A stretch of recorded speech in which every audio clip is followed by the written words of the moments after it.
Hello everybody, welcome back. This is Stefan playing Stellaris, and today we're going to continue on with episode 11 of our series of Fanatic Purifiers and the Grand Admiral difficulty.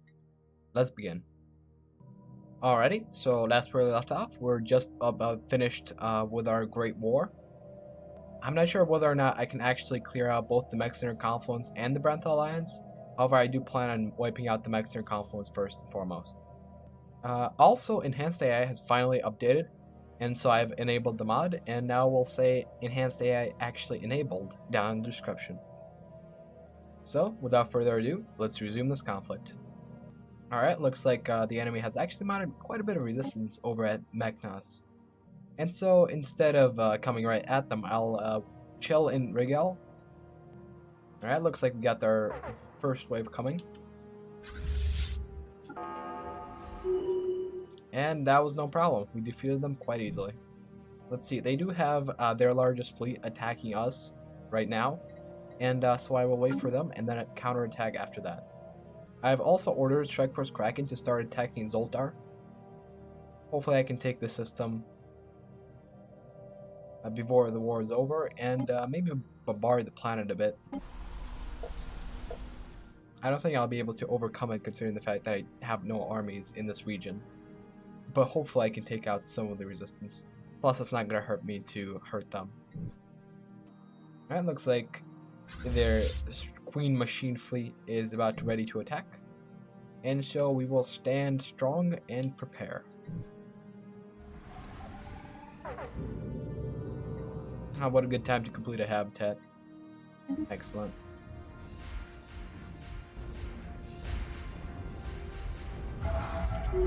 That wasn't even a battle. So now we have 48 months to actually finish this war. I believe last time we had this, we had 2 years to finish up the war, but I'm not too sure on that. I'll have to check. And now our combined fleet is gonna attack whatever they have left and gonna ultimately destroy them. And indeed, they stood no chance. Let's see, I should be able to easily overwhelm the planet. No problem. Planetary invasion commenced. Ground invasion force has seized a planet. Excellent. Now, Meknas Prime is now ours. And what a good thing. This is actually an Arctic world, so we can actually settle this. Alright, right now is a pretty tense moment. So their largest fleet is just heading over the hyperlane towards Kajam. But the thing is, I already have Strike Force Wyvern stationed there. So they're going to meet a nasty surprise. It's quite a good thing that they actually retreated to Kajam because otherwise this fleet would have taken a bit more losses than I would have wanted to. Alright, no problem. I actually have a small supplementary fleet following them. But didn't do any damage regardless. I will now send over Strike Force Wyvern to start capturing some of these systems. Alright, we also got a colony on the Abyss of Brawn. Not bad. I also have too many starbases, and I will downgrade the starbase at Esquick. We do lose 24 naval capacity, but that is a price worth paying. Ground invasion force has seized a planet. Alright, it looks like Estron is also now fully controlled by the Abyssal fleets, as well as the system at Nokadam. Huh, it also seems like the X1 labs are actually right over across the border over at Lyrius. And so unfortunately we won't be able to actually get those super weapons. Planetary invasion commenced. Alien Federation formed. Oh no, we have another federation. It also seems like this is a three-way federation as well. Although, hold on, no it's not. But it's these guys, along with the Kalazan Republic, that are actually united. I don't see why the Kalazan Republic, which is basically equivalent to us, would ever ally themselves with such a pathetic alien species, such as the Xuclacoko Empire. But, oh well. I guess it'll be another 2-for-1 more. Ground invasion force has seized a planet. Alright, so multiple things here. I have seized Fluxitron and will go on to Okoseidon right over here. And there's actually a bigger federation forming. So these guys are also in federation with the Independent Oxbraxi Confederacy. So the federation includes these three guys. It'll be quite a shame if these guys actually go to war, because the Xula Koko and the Kalazan have no contact with the Independent Oxbraxi Confederacy. We also have a nasty little attack on the spaceport, so I will separate a single cruiser to deal with that threat. Alrighty, looks like there's already some conflict going on. Planetary invasion commenced. And it's pretty easy. It also looks like the resistance over at Icosodon is quite stiff, and I may lose a couple armies. And even my general, possibly. Although it actually seemed like the general thrives. We have a diplomatic insult from the Democratic Xerian Accord. Everyone else is laughing at your absurd spiritual beliefs. Are you really so blind in the fangs of the abyss that you can't see this? For a nation that has embraced science and materialism, the Democratic Xerian Accord is remarkably primitive. Is it due to bad luck, or are you just stupid? Alright, it's a pretty good insult. We also have a peace proposal, which I will clearly reject, since there is no reason not to drag out this war for as long as I possibly can. Ground invasion force has seized a planet. Alright, looks like Okosidon was finally overcome, and now the system is ours. It does look like we have a pretty good chance of actually finishing this war with the destruction of the Mexiner Confluence. We have about 3 years to do so, and I will make sure we use these 3 years to the greatest of our ability. Alright, it looks like we're engaging the last of their ships over in the Safra Cruz system, since they have no other planets. Awesome. Looks like their last starport is now mine. And looks like we got some new tech. Extended combat algorithms. Not bad. Although we can't really research anything just yet. We also have more Unity for more traditions. So I think I'm gonna increase my Unity output even further. Let's see how much it raises. Wow, that's actually by like 130. That's quite a lot. Planetary invasion commenced. Awesome. Looks like we're invading Negabit. And there's going to be quite a lot of resistance, actually. You know, this planet could have been bombed, but you know what? I'd rather lose a couple armies than lose some time. It does also seem that over on the other front, the Zoldar system is actually getting invaded. Yeah, looks like we're actually going to lose this system. Alrighty, that's fine. Let's see here. We are losing quite a few troops, actually. Although they are now demoralized. It also looks like my army has knocked down the actual fortress, and so the actual FTL blocker is now gone. Ground invasion force has seized a planet. Alrighty. And now our general is also resilient. I will have to seize 2 more planets, and then I'll end the war right there. Although I certainly could sneak in a couple systems that are right over here.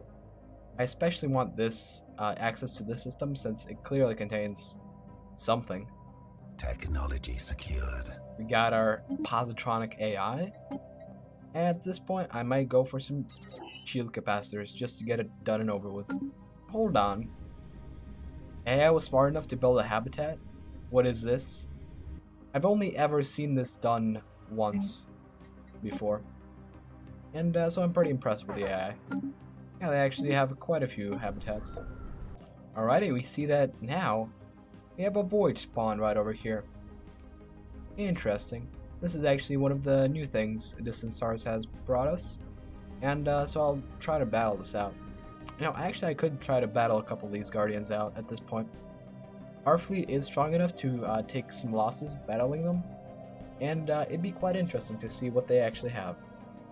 Yeah, I think that's what we're gonna do in the interwar years while the Branthel Alliance still exists. We have an automated Dreadnought. We have the Great Moon that I really want to survey. We have the Spectre, which is not running around destroying random systems, thank God. And we have this thing, which is new.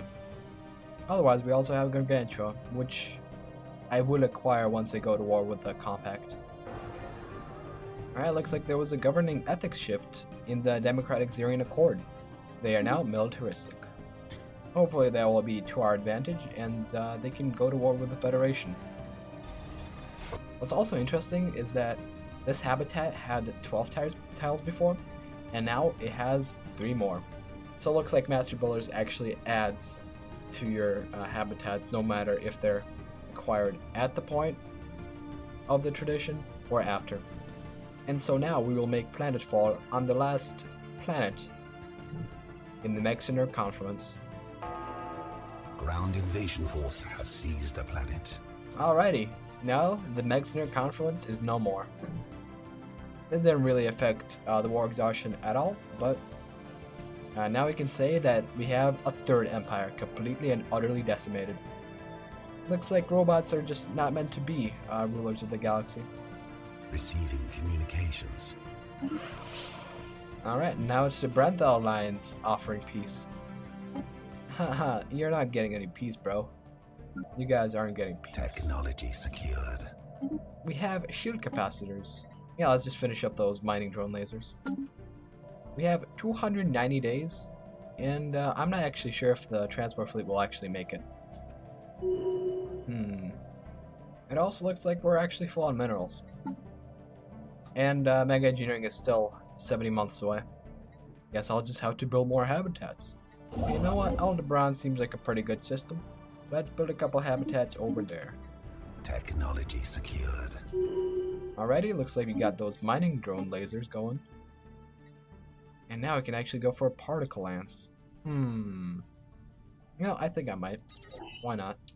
It also looks like Sarah Fluger has an FTL inhibitor, which is quite a shame. That means that we're not going to be able to actually advance any further. Although it does look like there's maybe the slightest chance that I'll be able to capture one of the 2 planets. I will aim for Brawl, because it is closer. Although I'm not sure if war instantly ends 48 planetary invasion months later. Commenced. It may be possible to capture both of these planets. Ground invasion force has seized a planet. We got one of them. Let's try to take another one. Oh, force peace as possible. As the troops are making downfall. That's quite annoying. Anyways. A war without a clear winner is tragic and a shameful sight, but sometimes unavoidable. Let us fight again another day.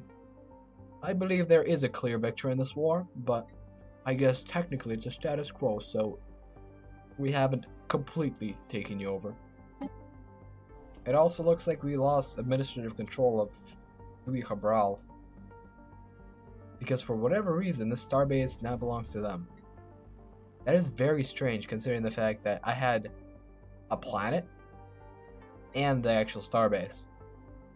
So it would make a lot of sense if the other one planet will be transferred to me, but this is just me, I'm just saying. What do I know? Let's see, we have no info on the VOIDSPAWN actually. So I guess the best strategy is to just Zerg rush them. I'll go repair up in Sinistra and let's see what they're made out of. Hulks vivisected. Oh no, we got insults from the Djor Star Dynasty. The fangs of the abyss is a nation of fools worthy of nothing but contempt. You are a tiny little splinter that for whatever reason is equivalent to me.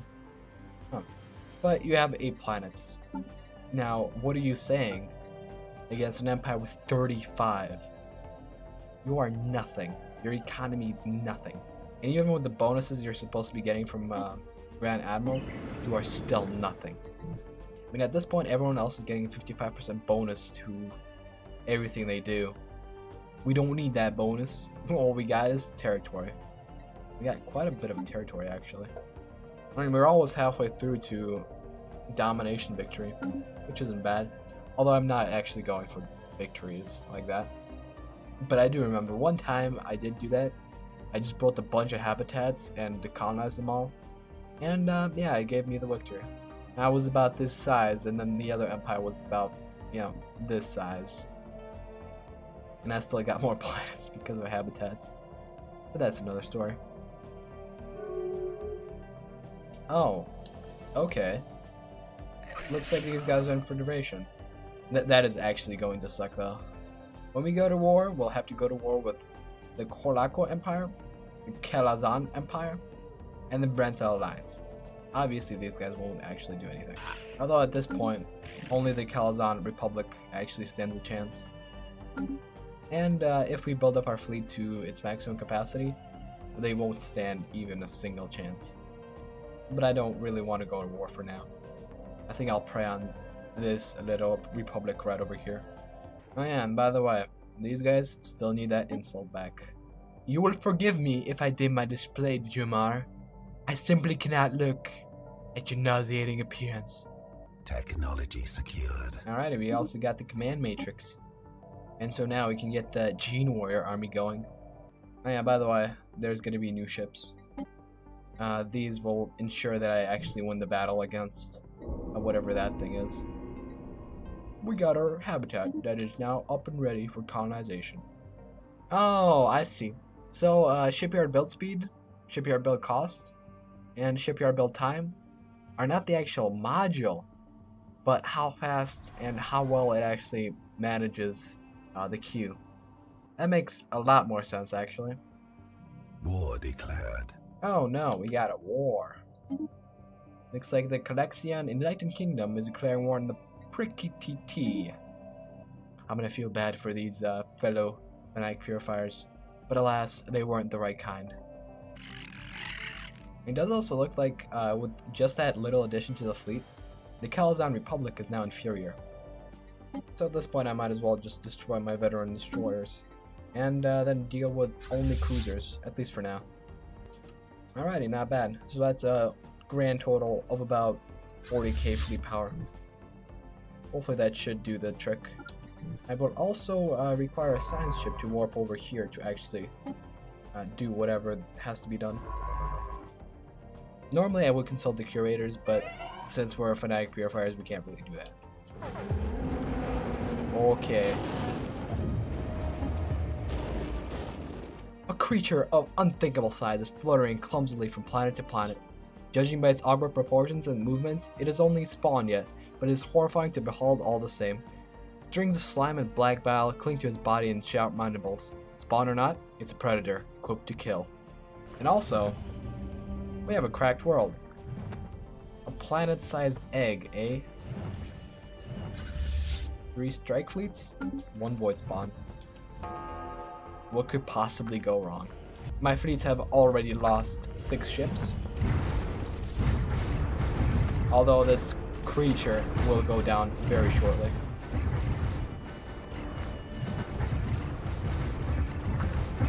One more cruiser, 2 more cruisers, and we have defeated the void spawn.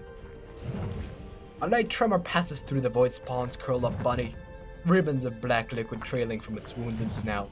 And then as it's gone, its liquid eyes staring emptily into space. Hopefully we will never know what form it might have taken if allowed to reach adulthood, or the whereabouts of its originator. Our scientists have expressed an interest in researching the egg shards for the unique energy-retaining qualities. Yes, we do want to research the shards, because I have a feeling there's more to this void spawn than just killing it. Situation log updated. Alright. So this is what the ISS Traveler is meant for. Let's move and research this project. It also doesn't seem like individual ships were damaged that much. So looks like the approach with having only cruisers is not the optimal approach. Of course it works because if there's too many cruisers you can't do anything, but still, keep this in mind. Yeah, also, this has a little bit of flavor text. Somehow the void spawn egg has evolved to survive in the harsh conditions of space, by absorbing and conserving huge amounts of solar energy. Maybe the remains of the shattered shards can reveal its secrets. Alrighty, gargantuan evolution. A closer analysis of the egg shards has allowed us to develop a technology that will reproduce some of the void spawn's eggs' remarkable energy-retaining qualities in our own solar plants. Excellent. Are you serious? This is just gonna give me 5% energy credits? Well, I hope there's more to this than just 5% energy, because that is a single repeatable tech that I'll be able to get in maybe 50 years or so. So this may or may not be a total fail on the part of developers to balance this event. But you know what? I'll leave the Gene Warriors for now and go for a gargantuan evolution. Let's see, does Sarah Fluger at least contain a bunch of good stuff? That ain't bad. I better survey the system and claim it. Alright, we got our construction ship, and hopefully we can claim Chilla before anyone else does. Although a single bunch of 20 in society is really not a lot. And so right now, we can go for extra habitability. So that should increase the productivity of my pops. Just a little bit. Oh no. We have a rivalry from these guys for the second time.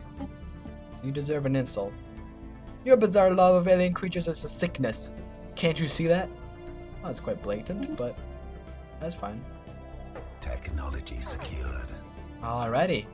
We have mega engineering. Finally.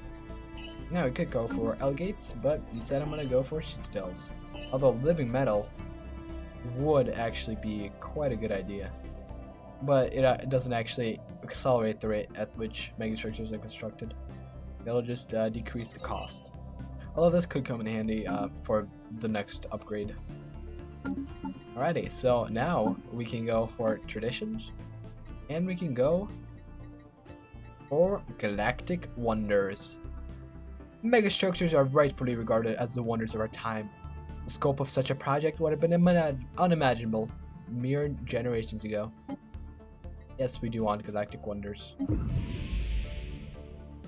Anyways, this has been it. See you guys in the next episode. Bye bye.